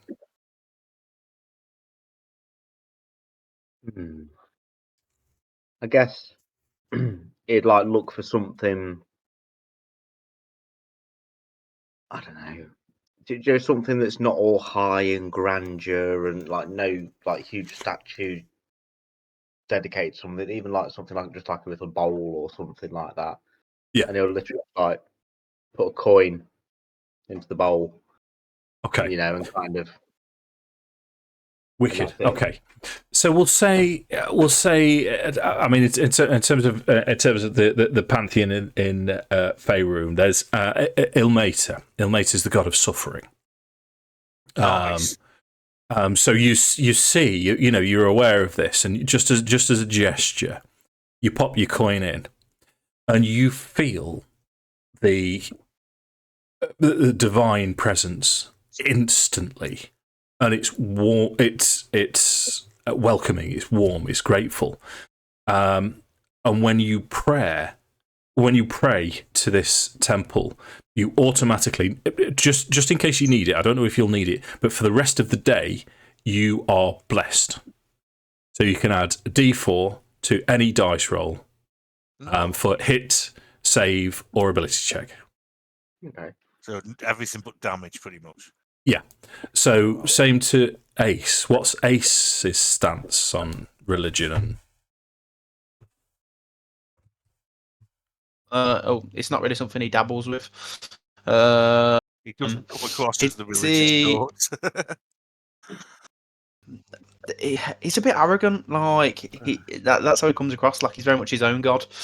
But he's also the type of person that believes that if someone will work in his favour, he'll take the opportunity. So I think he would look for somebody that would maybe enhance his performance capabilities. And rather than like placing a coin in there, he'd like flick it to try and hit the bowl. Okay. So same with you then. I'm not entirely sure which sort of deity would or which presence would do it. So same with you, Mark. You sort of. I'd just say a short, respectful prayer. I mean, he's not super religious, but he he wants to be respectful. Yeah. Okay. So all of you, and this is regardless of which temple and which offering, you're sort of encouraged to do it a few times during your tour of Elturel. You all receive a divine blessing. Just because you've said, however you've done it. So for Mephiston, it's sort of quite casual. For Jake, it's very. For Ace, it's sort of flippant, almost yourself. For your own selfish purposes. But even so, you still receive this boon. And for Nuzzgrond, the same. So I'll mention this to the lads. You're praying to an altar, you get something from it. Yeah. So kind of from that, Ace is just gonna take the opportunity. He's almost had a little thought pop up in his head. You see him like pull a little piece of paper out of his pocket, and he's just gonna kind of like scribble down on the piece of paper. And if anybody looks close enough, you can just see like band names like at the top of it, like where you can see like he's like getting his inspiration for what are the various different like band name he can come up with. Nice. Yeah, so that's that's Ace's mission throughout the whole campaign to actually come up with a name. So that's. I'm hoping to have one in the next couple of sessions. I'm just trying to think if there's anything else I wanted to take you through in the main city of Elturel. So, okay, we'll end that day there. So we're on sort of day 5. You're getting close to the end of your visit to Elturel. You decided you knew you were going to be there for the best part of a week. The Duke keeps returning every now and again to make sure you guys are okay and just checking in with you, and everything else seems to be progressing nicely with him. On the 6th day, after you've had a few more spars, you do occasionally get the better of Rhea. It's very much backwards and forwards. She's a lot harder than you, but even so, you're pretty tough. Yeah, I've got much respect. I mean, I was expecting a twatting. I was quite pleased with how I did, but she still gave me a twatting. Okay. I mean, I was thinking, would he carry on? As if it was an actual fight against an actual enemy, he would blatantly carry on. But because it wasn't, it's like no, right. I can sense I'm beat here. Okay, I'll see where you come from. I definitely had loads of fun and want to do it again. Yeah. Oh no, every month. Oh hello. What was that? What was that? I have no idea. I'm assuming it's one of some those. sort Yeah. Uh, What? Halloween thing. oh, is it? I'm assuming, It, I mean, it's it got doesn't. some kind of soft thing in it. So I'm assuming it's a whacking stick. What is it that Americans have that they hit, or is it Mexicans? Pinata. Americans do hit Mexicans. Pinata. Yeah, that is. Who knows? It's not a stick of rock, then. Oh, I know what you mean. Pinata. Pinata. Yeah. Yeah, that's it's usually a donkey, isn't it, or something? Yeah. You smash it to bits. Right, let's take you forwards, and I'm sort of cobbling this together. So we're trying to force our way through the session. So on the 6th day, Rhea will mention to you that as part of her duties, she needs to go to Fort Morning Lord to examine the troops there. This is part of her duties. Would you like to go along with her? And the Duke sort of says, "Oh yeah, go on, lads. You know, get some fresh air, get out of the city. I'll stay here." So with you, because there's six party members, isn't there? So you three, the other 3 party members, and Captain Zodge. The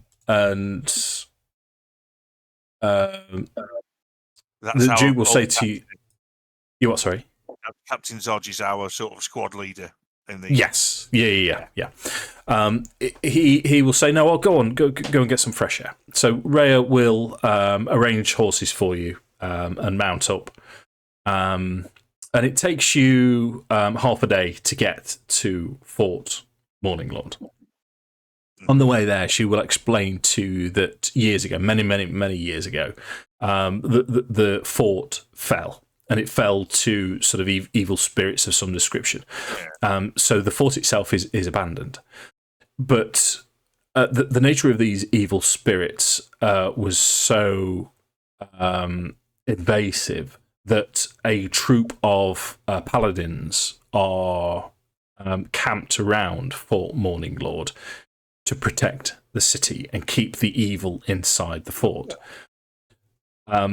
This has led to a small village springing up around this function. Mm-hmm. So the paladins have brought their families in and set up the camp, and it's a small village now that has the function of keeping the evil inside the fort. And as she sort of mentions this to you as your the entrance up is you can only go by foot, so you shackle your horses, whatever you do to horses. Picket the horse. Pinion? Do you pinion horses? Picket. Thank you. You picket your horses and walk the rest of the way up. And as I won't be saying, nope, that's not normal. Won't be long. Oh, has he gone to answer the phone? Right, I'll catch him up. So as you get in closer to this small village, Rhea starts to become a little bit quiet, and she'll say, "Well, normally by now we've been met by someone. Someone's come down to find us. It's a little bit suspicious that there's no one around." And as you look up the hill towards the village, and it's just wooden huts and tents for the most part, with this structure behind. And you've crossed the river now. Let me take you to the map. I've took the penis off, Lewis. Well, if I don't do it now, I'll forget to do it, and then it'll be there forever, and I won't be able to. So you've crossed the river here, and you're approaching from the south to the north. As you're overlooking the River Chiantha, you can see Elturel in the distance as you did before. So you've got this sort of tent buildings, and then beyond wooden structures, wooden buildings, and then the collapsed fort in the background. And it's still perhaps 200 feet away. I think Ace would ride up next to Nosgrond and Sorry, Mephiston. I'm really sorry about that. Right, what's going down? We've all died. That's the end of the campaign. Again. You're on approach to this sort of small village, and there's no one about. That's I'm assuming unusual. Yeah. Go on, Jake, sorry. Ace would just be like, you don't think this has got something to do with those two other weird blokes that were on the other side of the river we saw a few days ago? Yeah, did they escape? They did, didn't they? Mm. Yeah. So Raya will say, "What? Just tell me what's happening."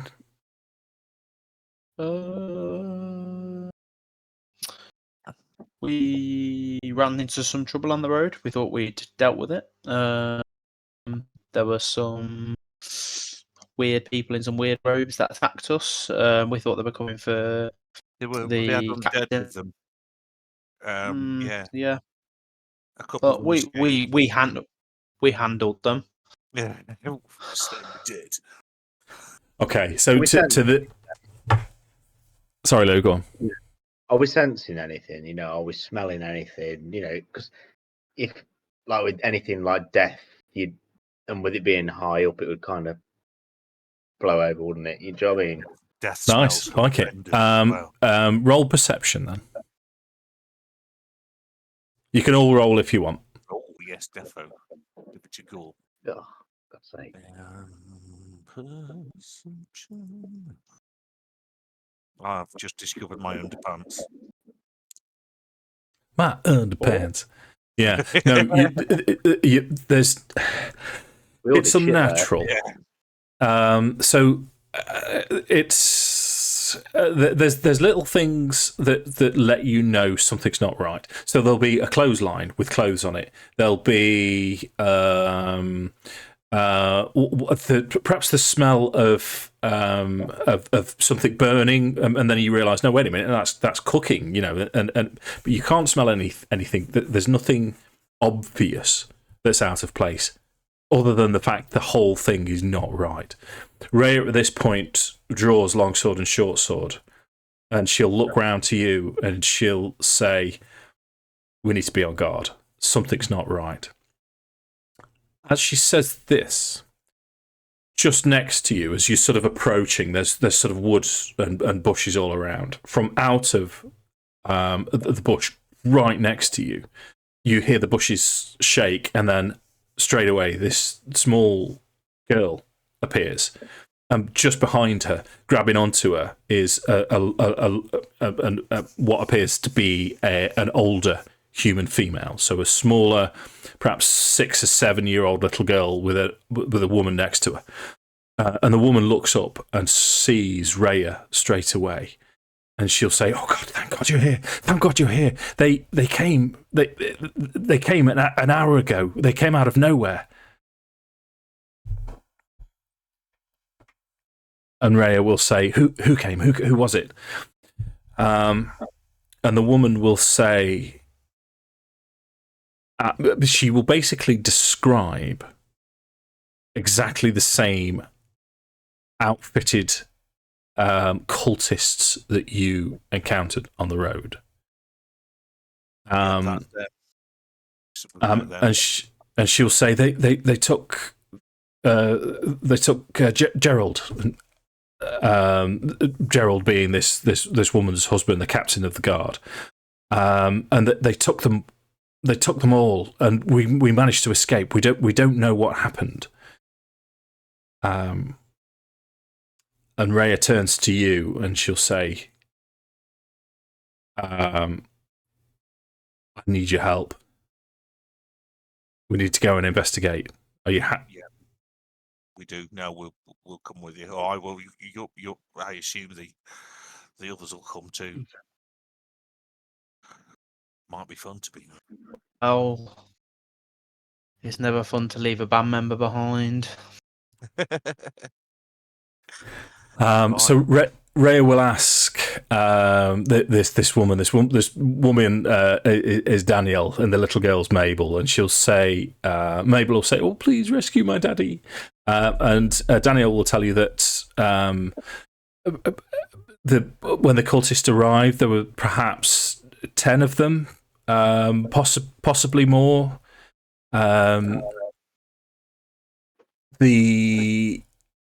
As far as they're aware, 1, 2, 3, 4. 1, 2, 3, 4, 5. There's 5 main buildings. Most of them there's a storehouse, other living buildings, and there's a chapel. But it's the barracks, and in the barracks is where they last saw the men being gathered, captured, and brought into. And just as Danielle and Mabel were fleeing, they heard the screams of and the gurgles of men being slaughtered. But they believe it's the barracks, the building that where all the cultists are.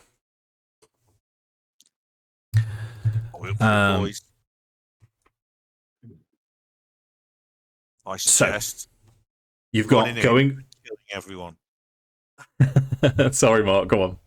I said that was it. That was my suggestion. I mean, although he's quite, he's not typical for an orc in any way, shape, or form. He is still an orc. So it's just like the thought that there might be people to punch, or to have heads that I can twist off, anything like that. He's getting a bit excited. He wants to go. Okay.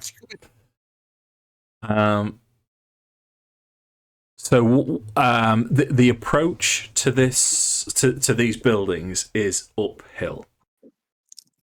If you imagine you've got woods and trees and bushes going to the side of a road to a dirt track leading up as it plateaus and levels out, and on the level ground you've got there's a storehouse just to your left. Beyond that, there's 2 living quarters, ramshackle houses. To the right is the largest storehouse where most of the food is kept. In front of you is the barracks, and beyond that is the chapel.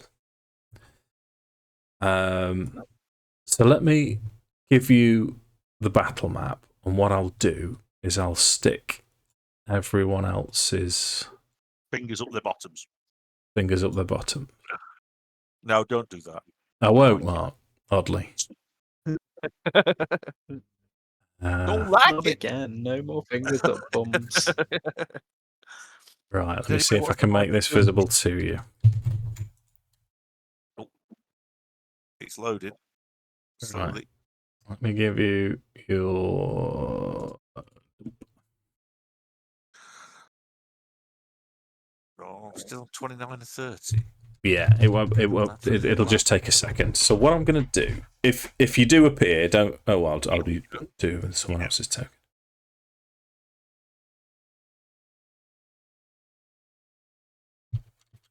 Just give you a little bit more of the map, so you got a little bit more to like. Okay, how's that? Are we up yet? Yeah, I've got it. Okay. So if you barracks is here, yeah. And the main entrance is the door right here. There's a window there. The windows have curtains drawn. This is a map I got off the internet. This is a one that I found, but I'm gonna play it as is. So there's a statue here of Torm. Around it are dead bodies. Some of the dead bodies here and here are bodies of zombies. You can see, and as Rhea is swords drawn, she'll sort of point out. She'll say, "They're gods. don't know who they are. So there's bodies of cultists, bodies of the paladins that are sectioned here, and there's also bodies of zombies as well. The footprints, as you can see, so some leading to the storehouse. This is storehouse. That's barracks. There's living small house here, smaller house there, and beyond is where the temple is, just up to the north. Everything from where you are appears quiet. I mean, I'm up for just charging in, but that's what I'd do, and it's not necessarily a good thing. So I'm up for alternative plans, but I do quite like the idea of charging in and killing people. So Mephiston, or if the cult is still, he'll be able to detect some form of magic from them, wouldn't he? Would he?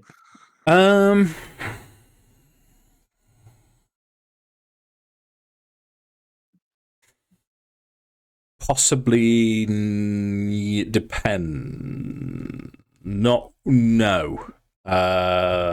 Is the short answer. I don't like just saying no. Yeah, I know. And I never want to just say no to you.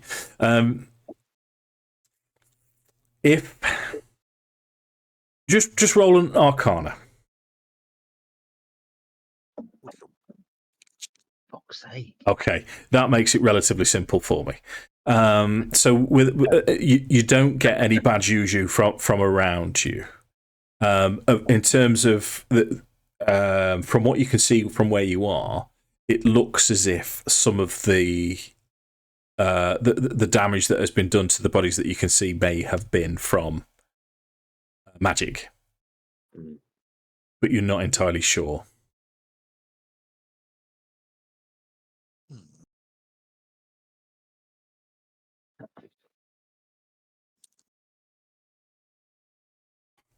We're going to need to start looking then, aren't we? So Ray is with you, Zodge is with you as well, and they're that's what Zodge looks like, by the way. You haven't had a picture of Zodge. Okay. Anything like a piece of cheese, which is encouraging. So with a you can all roll perception then if you want to try and figure out if there's anything that you can see. So Ace, you're not sure. You're not picking up any signs of movement or untoward smells. Mephiston, you catch sight of just over here that with the curtain drawn, you think you spot a light just flash briefly as the curtain's disturbed in that window. I'll let the party know about that. Yeah. Right. Yeah. So Nice we'll one. kind of like that one. So Rhea will say, we need to be cautious. We need to be careful here. Something's not right. Draw my axes. One in each hand. All right. What? Not your glaive? Not for fighting in a house. I imagine we'll have to wait to see if we get in there. But I was thinking maybe long, and I do get 2 attacks, which is 2d6 plus 4 rather than 1d10 plus 4. So theoretically, as long as I hit twice, I'll do more damage. Well, you need a great sword, mate. I've got a battle axe with me, actually. That's only the 2-handed. That's only the same damage as a glaive, though, isn't it? So, how do you want to approach? What do you want to do? I'm the damage taker. So you know what? I'm just going to walk up to get the lads flanking behind. Getting ready to go. Have the fighters, because we've got Rhea with us, haven't we? And the captain. Yeah. They'll stand either side of the door, and I'll just kick it in. Okay, so you go in straight up to this door. Yeah. Okay. Yeah. So as Nuzzgrond starts going forwards, you see Rhea will start to say, "Are you sure about this? Perhaps caution is best." But as you trudge forward, she'll say, "Okay, no, well," and she'll start to move round, and she'll say, "I'm just going to check out to the other side," and Zodge will go with her. So Right. Nuzzgrond starts moving forwards. Where are you guys going to go? I'll just drop you back a bit, Mark, when you're up to here. Okay. So we'll put the lads that aren't here. I should imagine Lars would be happy for Lazrith to go up with you. Okay. So as you start to get closer, the front door flies open, and out of the front door you see the cultists that you've seen before start to charge. Let me just make these visible to you. I'm going to preempt. And six cultists look like they're going to charge forwards. So let's roll initiative on that. See my initiative? Since when has that happened?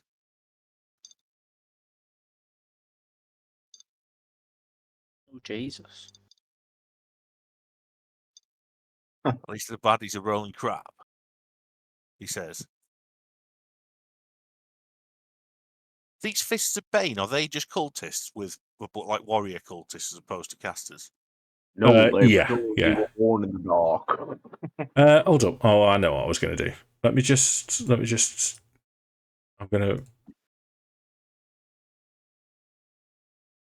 So the cult of the dead three are three gods. Bane, Baal, and Merkel.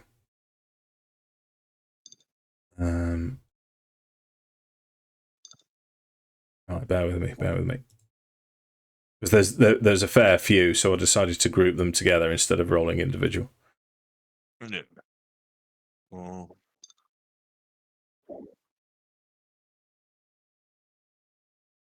Hold up. Because what I'm probably going to do, chaps, is I might call the session sort of there-ish. Yeah, because I mean the combat will take a while, won't it? Yeah. And that means everyone else can join in. And it means I can go and have something to eat before I go to bed On Friday. So what's going to happen is the doors fly open as these figures here start to charge forwards.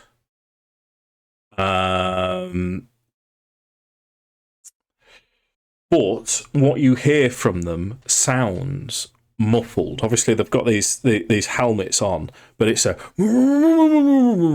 type muffled sound as they charge forwards with mace and shield. Murloc. No, I once only did a perfect baby Murloc impression. I'm going to attempt it now. No, that was rubbish. It was the right sounds, it wasn't the right pitch. Yeah. But yeah, so we'll pick this up next time then.